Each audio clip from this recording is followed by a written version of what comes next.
Hello, this is R.J. Deacon, reading the Supreme Court of the United States opinion syllabus in Franchise Tax Board of California versus Hyatt, certiorari to the Supreme Court of Nevada.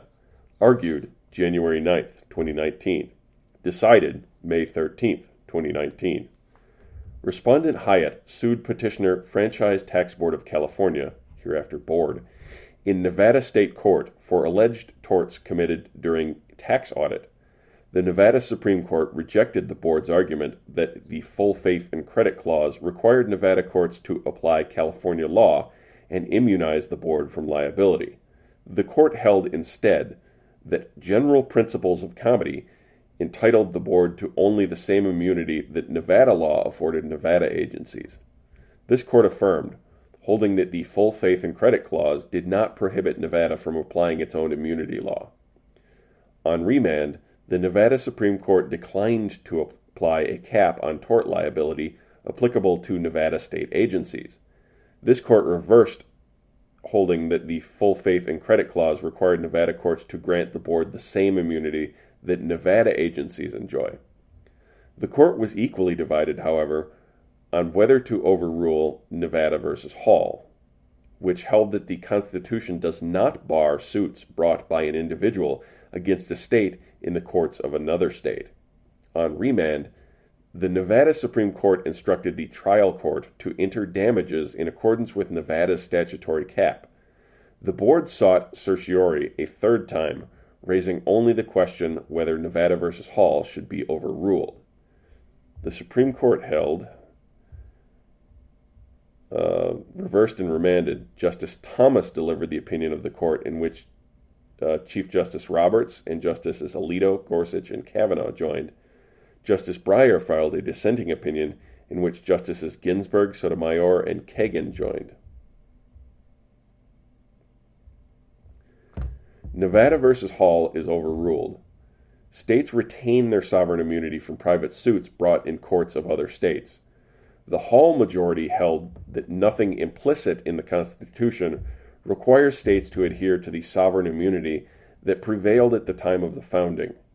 The court concluded that the founders assumed that the prevailing notions of comity would provide adequate protection against unlikely prospects of an attempt by the courts of one state to assert jurisdiction over another. The court's view rested primarily on the idea that the states maintained sovereign immunity vis-a-vis each other in the same way that foreign nations do.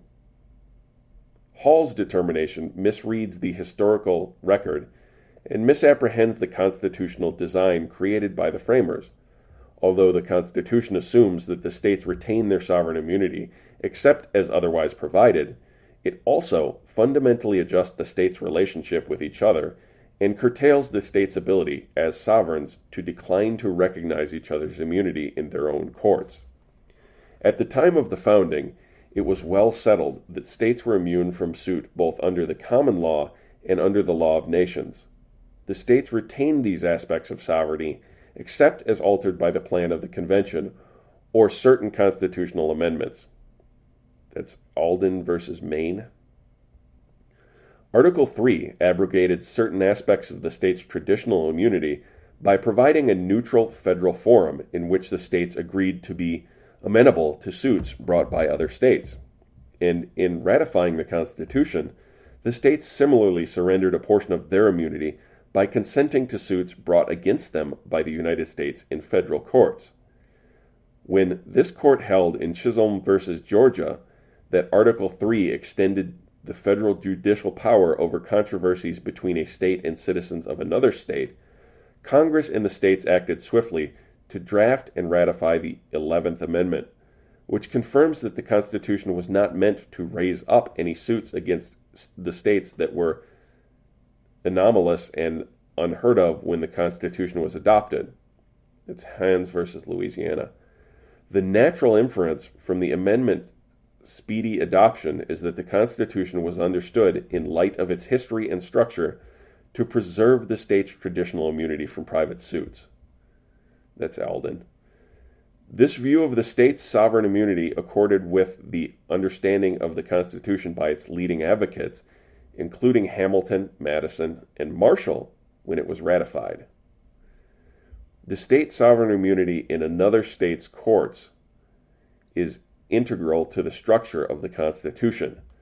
The problem with Hyatt's argument that interstate sovereign immunity exists only as a matter of comedy and can be disregarded by the forum state is that the Constitution affirmatively altered the relationships between the states so that they no longer relate to each other as true foreign sovereigns.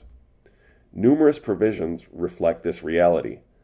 Article 1 divests the states of the traditional diplomatic and military tools that foreign sovereigns possess, and Article 4 imposes duties on the states not required by international law. The Constitution also reflects alterations to the states' relationships with each other, confirming that they are no longer fully independent nations, free to disregard each other's sovereignty. See New Hampshire versus Louisiana. Hyatt's argument is precisely the type of ahistorical literalism this court has rejected when interpreting the scope of the state's sovereign immunity since the discredited decision in Chisholm, that's Alden. Moreover, his argument proves too much. Many constitutional doctrines not spelled out in the Constitution are nevertheless implicit in its structure and supported by historical practice. Example, Judicial Review, Marbury versus Madison. Stare decisis is not an inexorable command. That's Pearson versus Callahan. And is at its weakest when interpreting the Constitution. Agosenti versus Felton. The court precedents identify as relevant here 4 factors to consider: the quality of the decision's reasoning, its consistency with related decisions, legal developments since the decision, and reliance on the decision. See Janus versus State, County, and Municipal Employees. The first 3 factors support overruling Hall. As to the 4th, case-specific reliance interests are not sufficient to persuade this court to adhere to an incorrect resolution of an important constitutional question. Again, the decision was reversed and remanded. Justice Thomas delivered the opinion of the court, in which Chief Justice Roberts and Justices Alito, Gorsuch, and Kavanaugh joined. Justice Breyer filed a dissenting opinion in which Justices Ginsburg, Sotomayor, and Kagan joined. Thank you for listening. If you'd like to get a hold of the podcast, we can be reached at rhodesscholar80@gmail.com. That's ROADS and 80.